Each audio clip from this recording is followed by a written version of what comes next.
Kantor Perwakilan Bank Indonesia KPWBI Bali menilai kesabaran pelaku pariwisata untuk terus menjaga citra Bali sebagai pusat pariwisata Indonesia harus didukung dengan dukungan moral, perhatian penuh, kemudahan dan jika perlu dukungan finansial melalui program PEN, pinjaman daerah dan dukungan lainnya.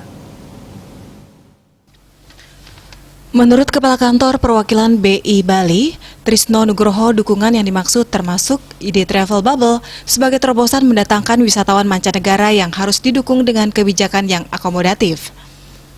Menurutnya, sambil mengantisipasi pemulihan kinerja pariwisata dan kedatangan wisatawan mancanegara dan wisatawan Nusantara, suatu hal yang bijaksana yaitu membuka kesempatan sektor-sektor potensial non-pariwisata. Berdasarkan penelitian, sektor ekonomi kreatif, sektor pertanian, dan sektor pendidikan memiliki prospek yang baik untuk menjadi penunjang pertumbuhan ekonomi Bali ke depan. Pandemi COVID-19 di dunia membawa implikasi pembatasan mobilitas global, yaitu perlintasan manusia antar negara, sehingga berdampak pada penurunan jumlah wisman. Sampai dengan Mei 2021, jumlah wisman diperkirakan turun hingga 99%. Sementara itu, kondisi COVID di dalam negeri dan kebijakan perbatasan sosial berskala besar juga menyebabkan Wisnus diperkirakan menurun hingga 60%.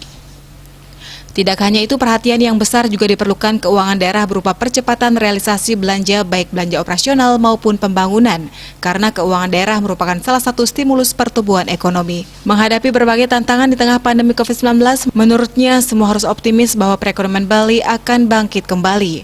Bank Indonesia berkomitmen untuk terus bersinergi dengan rekan OJK, pemerintah pusat, pemerintah provinsi, instansi vertikal, perbankan, asosiasi, pelaku usaha dan seluruh lapisan masyarakat dalam meningkatkan kinerja ekonomi Bali.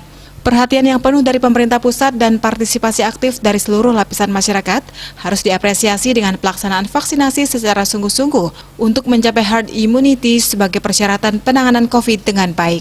Bisnis Bali melaporkan.